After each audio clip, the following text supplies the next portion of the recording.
Hello everyone, so if you want to fix slow internet connection on your POCO X6 Pro, first of all, you're to open up your settings, you're to find your Wi-Fi tab, here it is. Now, make sure that you're connected to Wi-Fi with a good internet speed, so you can actually see the internet speed on the left side of your Wi-Fi. So as you see, this one is the best. Now, we are to press on our network acceleration. Now tap on it to enable it.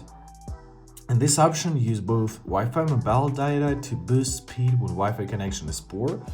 And now press on your speed boost mode and press full. And basically that's it. Now our phone combines Wi-Fi mobile data to boost internet speed.